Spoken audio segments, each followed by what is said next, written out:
Patrick Swayze comes up and just like Ghost romantically sort of embraces that person. Oh, that'd be terrifying. That's terrifying and hilarious at the same time. And that's really what I like Zombieland for, is because it had this sort of lighthearted comic feel to it, and they tried to get a lot of laughs out of some of the things that the zombies were doing. And I like that because Shaun of the Dead, probably not the scariest zombie movie we have on the list, but everything worked perfect. Perfect. I mean, that movie, it was just, they did a really good job writing that and directing it. I felt like I was entertained from start to finish when I watched that. So I guess for me, we all know that Zombieland was a much larger success than Return of the Living Dead, but I just love the story about how John Russo and George A. Romero, they had a dispute over their sequel, the sequels to the 1968 film, The Night of the Living Dead.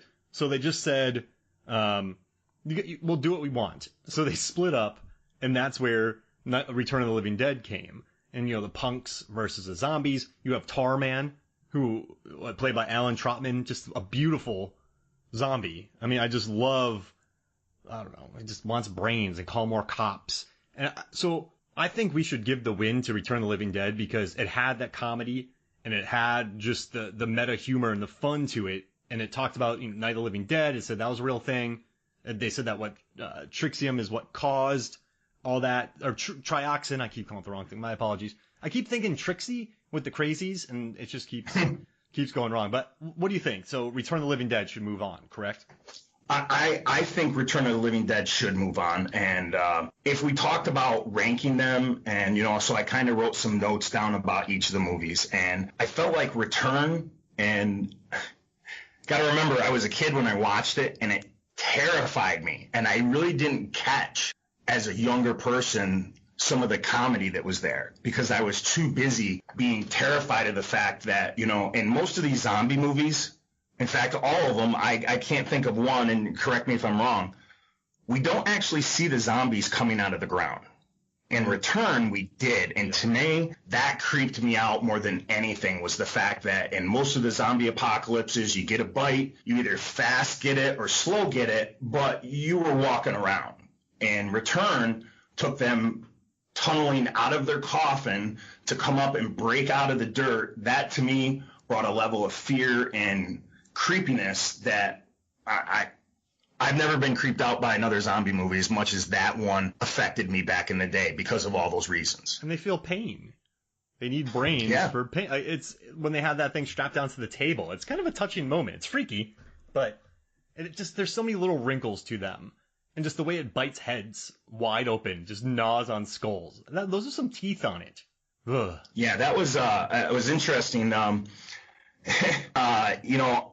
of the special effects in Return were like way beyond what you saw for obvious reasons in Night of the Living Dead. In Night of the Living Dead, if you watch that, the original or even the remake, I just felt like Return just did it for me. I don't know. I can't explain it any other way that it just terrified me when I was younger. For all the reasons that we talk about, like some zombies are walking and I feel like I could outrun them and I'd have a chance. But when you're talking about being surrounded by a group of those zombies that can trick people into sending more backup in, and you can't outrun them and you can't kill them. Mm-mm. But they also had a point that, you remember the scene where Spider and, I can't think of the guy's character name in the movie right now, but the guy that hits Tarman and knocks his head off. Yeah. So remember when they're in there and they see the cop car and they decide that they're going to fight their way through them and get to the cop car and then pull up and take the other two out. Mm-hmm. When they come out that door and they start swinging things, these zombies are actually afraid to get hit. You can see that they're backing up and away from them. So the fact that they still have that cognitive brain function is huge because they're getting cut in half. They're still moving. They, get cut into little pieces. They're still moving, trying to advance. But when they come out with just blunt weapons and they're swinging it at them, those zombies are afraid to get hit. Yeah. That's kind of a weakness that I got from that movie with these zombies was like, hey, if they're afraid to get hit with a baseball bat, you might have a chance because they're just don't burn them. Yeah, exactly. Don't burn them. That does not solve the problem. No, that's a great point. I mean, these things, and it shows that they're smart enough to not want to get hit. It's interesting. Like, a lot of these zombies don't think. They'll walk off cliffs. I mean, they're like lemmings.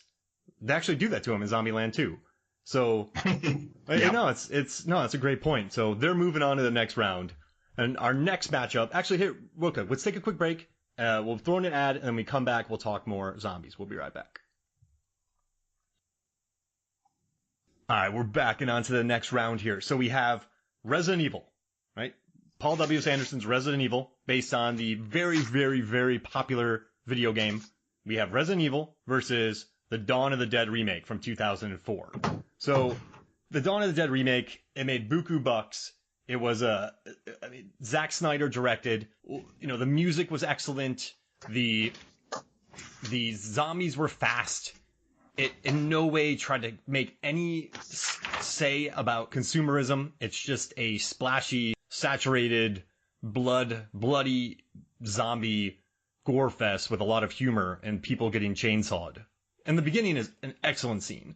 But then we have Resident Evil, which released the T-Virus. So in the beginning, I was just thinking about the Resident Evil zombies themselves from the 2002 movie. But then I remembered that in the T-Virus, I mean, that thing is responsible for, let's see, zombie crows. You have the Axeman. You have the Magini undead. You have the super undead. You have the Las Pelagas undead. You have the Capepio, the dragon. You have the Lickers, the Uber Lickers, Tyrant, Nemesis. So this T-Virus is out there, and yes, there are zombies. And I put it relatively low on my list because it didn't seem, the first night, the zombies are pretty slow. You don't see a lot of the Lickers yet. So I felt like I could maybe get out of there. But the longer this thing goes on, you're going to have dragons. You're undead dragons. You're going to have these. Remember in the third one in Afterlife when there were the jumpsuit zombies that popped out of the storage container and just ripped everybody to shreds? These things learn and they get smarter and they have cognitive abilities. But it's just the X factor of the T-Virus. Now these Dawn of the Dead zombies, man, they don't have any weaknesses like some of the ones do in World War Z or Train to Busan or a couple other movies. These things are just mean. They seem to hold up for a long time. I mean, a month went by and they're still running and killing. So somehow their tissues are holding up. And I think in Night of the Living Dead, they said they can last up to 13 years, something like that, and later on in the series. So they're pretty mobile. They don't know how to bash glass, though. So, okay, for my vote, we'll see what you think, and you can sway me, but I'm moving our Resident Evil zombies because just of the X factor of the T-Virus. I hope this doesn't hurt my opinion, your opinion of me, but I actually thought Dawn of the Dead the remake was better, and the reason that I rated it like that was because much like Return of the Living Dead, when I went to watch the Dawn of the Dead remake, as much as this sounds bad, I like to be scared, and I felt like Dawn of the Dead scared me, and I thought Resident Evil to me was more of like an action movie. Oh, and okay. The threat that they faced was zombies, and so I felt like Dawn of the Dead was true horror, splatterfest, all that, and I felt like Resident Evil to me, if I watched those back when I was younger, I would think that Resident Evil was cool, and I would think Dawn of the Dead is scary. That was my take on it, and you know that George Romero said he was actually impressed with that film, even though it was a remake of a film he did. He actually liked the remake, at least. Well, the World Wide Web said that. I don't know if that's true or not. Yeah, it's one of the rare horror movie remakes that has a fresh tomato meter score. I mean, I saw it in a packed theater in Houston, man, with at least 1,000 people. What feels like 1,000 people. Everyone cheered. It was a crowd pleaser. I think the people who didn't like it, and I don't know what your thoughts about this, but Dawn of the Dead, we did an episode on the podcast. That movie's all about consumerism, and while these people are locked inside a mall while the world's going to crap. So Romero had a message in that one. This one didn't, and a lot of people didn't like that. But as far as a splatter picture with just splat and zombie babies and random shootouts and chainsaws and a horrible mean ending and girls that can leap up in the air crazily and cool car shots and good music, yeah, it succeeds, man. So I don't think any less of you at all. All right, yeah, because I figured that we wouldn't be 10 for 10 would have been I think a pipe dream. Like Yeah. if we all agreed on which one, we'd have a little bit of disagreement between, how we rated these brackets and who should move forward.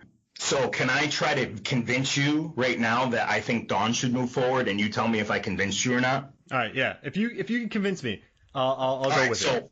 actually, when I watched this movie and the research I did, the screenwriter was James Gunn, and he basically said that the virus was like a vampire bite. So what that means to me is that, like, you get bitten by a vampire, you turn into a vampire. You get bitten by a zombie, you turn into a zombie. And I know that, and this is something that we should probably talk about too, is sometimes the movies are inconsistent. Like they want to talk about that it's a virus, but then somebody's trying to give you, some background that they more pictured it like a vampire bite. I gotta say that there were many parts in that movie, because it's a splatter fest and a horror fest, like when they go down into the sewers and that pack of zombies is sprinting towards them, and they go up the stairs and the door is locked and the zombies come around the corner sprinting, and then they stop and they pause and they're looking up the stairs at the survivors that are at the top of the stairs, and they've got nowhere else to go at this point. And, you have to assume that there's hundreds of zombies following them. Little things like that left such a feeling of hopelessness as far as the survivors. Like if the Game of Thrones guys did that movie, that was the perfect ending. It wasn't a good When they ending. go to the island? It didn't end right. Like, I feel like that is the part that leaves fans sort of like, this is horrible, but how are they going to solve the problem? The answer is they didn't solve the problem.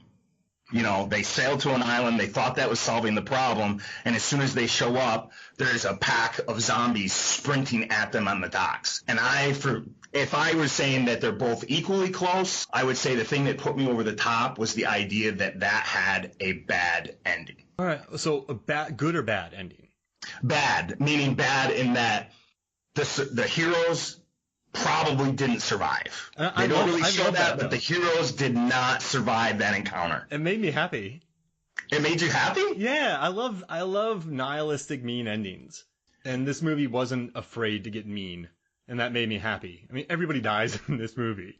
So, I love that when that happens. And James Gunn makes mean stuff. Have you like Slither? That's mean. So, Yeah. I know all right, so you're convincing me about Dawn of the Dead, but you're saying that you didn't like the ending. Well, I liked the ending in that I hated the ending. Do you get what I'm saying when I say that? Because, got it. You know what I mean? Like, you want them to survive. They put up with this tremendous fight. They lost loved ones. They lost friends. And they think, we're going to make it. We made all these sacrifices. We took all these chances, and we're going to make it. And they get to the island, and, the boat engine isn't working, and they've got really no way to navigate on that water. And they think that they found a safe spot. And they haven't, because that final scene where all those zombies are running through the forest and they're running down the dock after them, it's like they did not survive that. Yeah. There was just no way they could. Dunsky. I know. No, I'll give you Dawn of the Dead, but if you tell me that, would you rather live long term in a Dawn of the Dead world or Resident Evil world? Resident Evil world. You'd rather live long term in a Resident Evil world? Long term in that if I had the powers that some of those zombie, you know what I mean? Like they get the juice, they become like more powerful, and I could see that. Dawn of the Dead has no such out. There's no out. You're a human, you're going to be a human. There's no way that you can overcome what's coming at you, and that's why I would vote for Dawn of the Dead, the remake, to move forward. And I loved Resident Evil, but to me that was like an action flick. And I just felt like it was cool. I love the zombie genre, but I just felt like it was more action. All right, you sold me. So we'll move Dawn of the Dead remake to the second round over Resident Evil. Outstanding. All right, you convinced me on that. So let's move to technically the second round, still first round, but let's get to it. So let's start with. I don't want to go back to this so quick. So we're gonna do Warm Bodies versus 28 Days Later. So 28 Days Later is one of my top 10 favorite films of all time. The Danny Boyle directed, Alex Garland, the guy who wrote Sunshine, the guy who directed Annihilation. He just did Devs this year. One of the most, I think, a brilliant writer wrote it with Danny Boyle. I mean, I love the cast. Naomi Harris, Cillian Murphy. Then you have Brendan Gleeson, Christopher Eccleston, who's amazing. So we have a lot of Doctor Who's in this. Eccleston is in 28 Days Later. Capaldi's in World War Z. We're getting a lot of zombies. This is good. But so you have the 2002 28 Days Later versus Warm Bodies.